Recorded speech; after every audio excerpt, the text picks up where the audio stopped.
So, today I understand some people have finished Quartics already. Awesome work. And the reason being, guys, don't panic if you haven't, is it's just a real continuation of Quartics, and a lot of people have started Quartics yesterday. So I'm going to teach Quartics, and then for those that have finished Quartics, I'm going to catch up with you and we're going to go through logarithmic functions, okay? Now that's just going to be an extension exercise. So the whole class is not going to do that as such. You can do it if you want to, and that exercise will not be in our test. All right, it's just an opportunity to expand your knowledge a little bit further. Friday weekend, our last lesson. Okay, except if you're away and you've organised it in the right team. So let's get into it. So we've got these sort of four possible circumstances. So again, with the quartic, just like we saw with the cubic, there's potentially 3 roots, okay? So then with a quartic, there's potentially 4 roots, although not always 4. So we can see here we've got 4 roots expressed as 4 linear factors.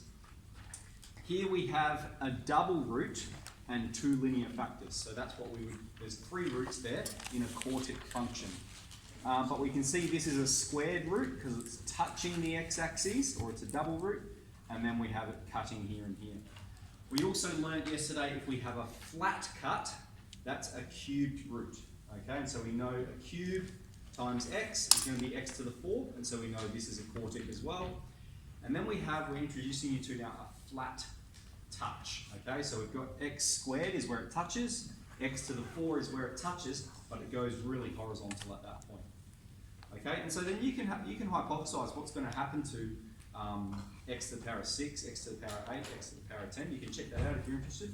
And the same with the odd powers as well. If we've got 5, 7, 9, 11, see what happens to the curve. And what you'll find is it's just getting flatter and flatter and flatter. Excellent. So what we're going to do first is graph this one. Okay, so we're going to start with an equation. We've got some roots there. Find the x-intercepts, find the y-intercept, put it on the Cartesian plane. So we can see it's going to, because this is a squared factor, it's going to touch at -2. Right, that's where it's touching the x-axis because it's squared. And then it cuts at 3 and 1, positive 3 and 1. Then we need to find the y-intercept. And the y-intercept occurs again when x is 0. So we're going to put 0 into this equation. I'm going to write the whole thing out. And we make sure we apply our bed mass. Okay? So what we've got here is 2 squared times -3 times -1. 2 squared is 4 times -3 is going to be -12 times -1 is positive 12. So we've got our y-intercept of 12. So let's plot all that. So we've got touching at -2. Let's put that there. Cuts at 1 and cuts at 3. All right, and y-intercept of 12. So if you put all of those points on, it's impossible to get the shape wrong because it has to go through all of those points. So we're touching here at 2.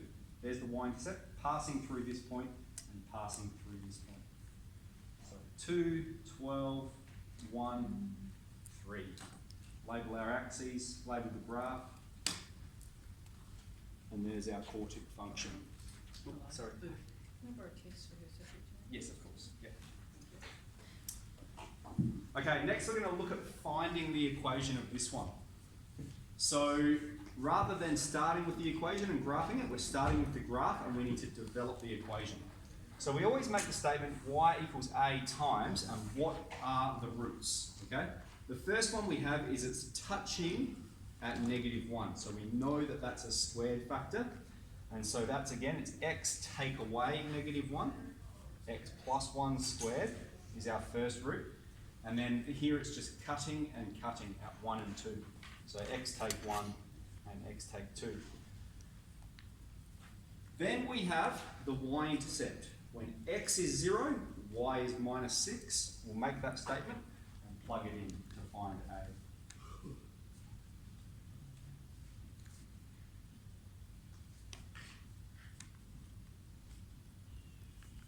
All right, let's see. So we've got -6 is a times, here we're going to have 1 times 2. So we're going to have 2a. 2a is minus 6, and we've got a is minus 3. And then we've found a, and just like we've been doing, we make the statement. What is the equation of the quadratic?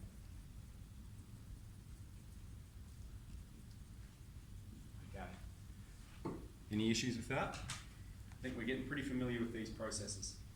So then up here I've written really small, because this is probably like, you get a question like this in the test, this is like a 7-mark question, all right? Because it's all connected. We're using all of this knowledge we have to find ABC, to fully factorize into its roots, and then graph it. Now, of course, if you can't factorize it, you can just put that in your calculator and get the graph of it, okay? And still get 3 marks for drawing the graph of it. But what it wants you to do is this algebraic process in order to inform your graph, in order to deduce what your graph is. So we did this with cubics, all right, where we started with a linear factor times a quadratic, and then we just equated the coefficients of each respective term. Now we've got 2 linear factors out front, so we just need to expand the whole thing. So it's exactly the same, just with a degree of increased complexity. So we'll just FOIL this part here. So we'll have x squared plus 2x, x squared plus x plus 2x plus 1. And then that's times the ax squared plus bx plus c. And they're like terms, so we can collect them.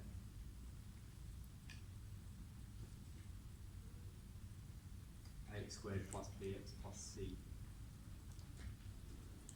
Hang on, that needs to be 2 at the end, not 1. Okay, excellent. Now we're going to expand this. And it's a little bit more complex than FOIL because there's 3 terms in each bracket. But all you need to know is each term in this bracket needs to multiply every term in this bracket. So you're just very methodical about it. We start with x squared, and we're going x squared times ax squared. That's going to be ax to the power of 4. X squared times bx. That's going to be plus bx to the power of 3. X squared times c. That's going to be plus cx. All right. Cx squared. Thank you. 3x. So we've multiplied that term all the way through. Now let's move on to the next term. 3x times all of these terms. 3x times ax squared. That's going to be 3a x to the power of 3. And remember I've said we're going to write it beneath the like terms so that they're nice and easy for us to collect. So 3x times ax squared, 3a x to the power of 3. 3x times bx. That's going to be plus 3bx. 3x times c. Thank you. Plus 3cx. All right. And then the 2. Let's multiply the 2. 2ax squared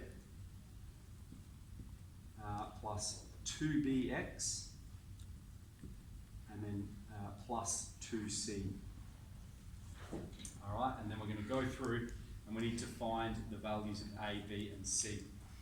So if we're collecting like terms, right, what we've got is we've got ax to the 4.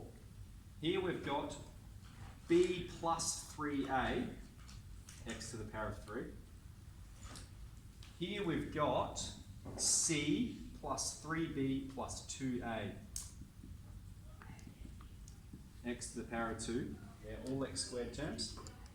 Here we've got 3c plus 2b, x.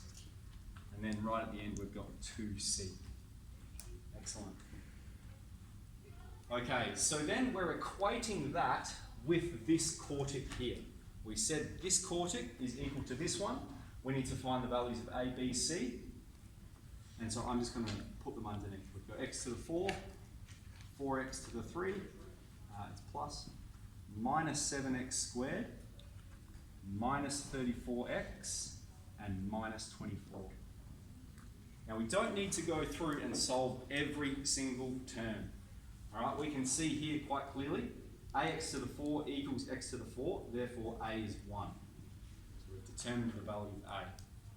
Then we've got the next statement, b plus 3a equals 4.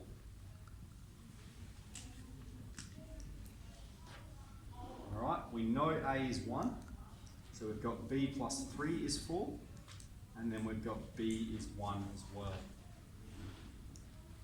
and we could go through and solve them to get C, but this is going to be the easiest part. We've got 2C equals minus 24, which means C is minus 12.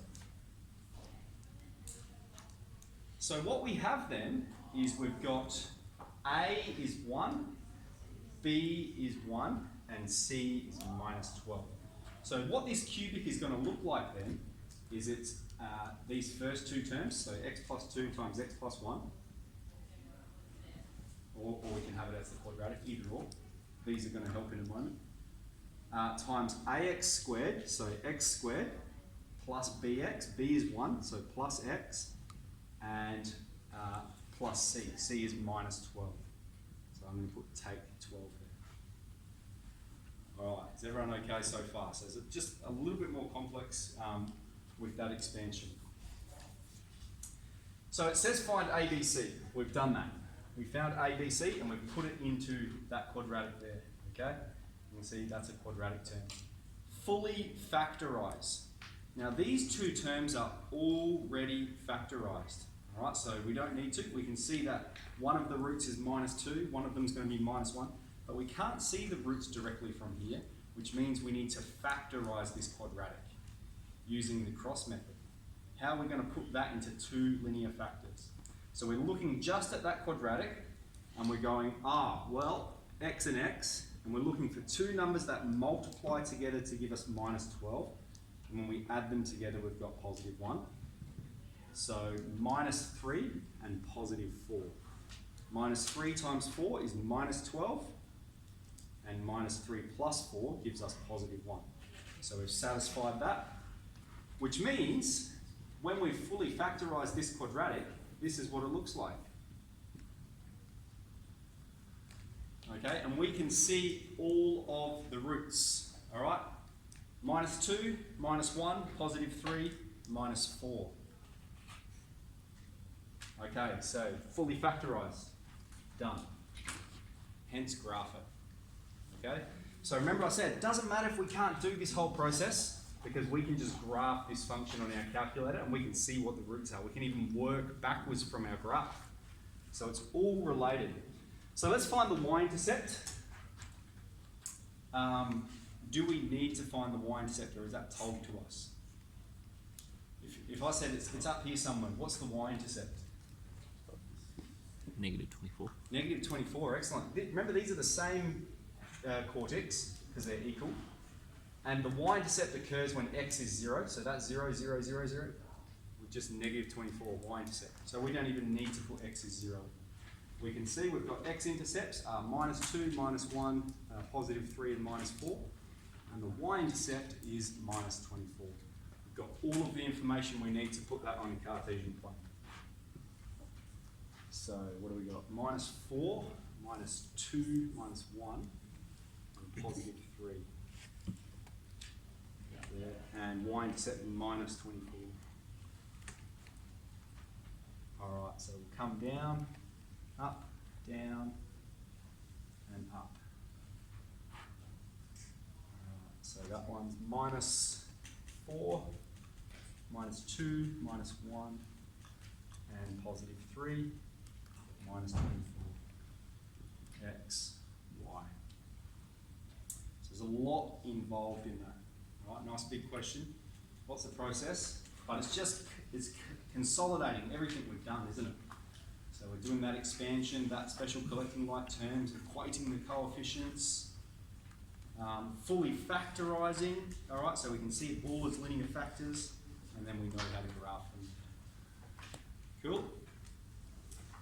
All right, so let's get into Quartics. Can I see by show of hands who's finished Quartics?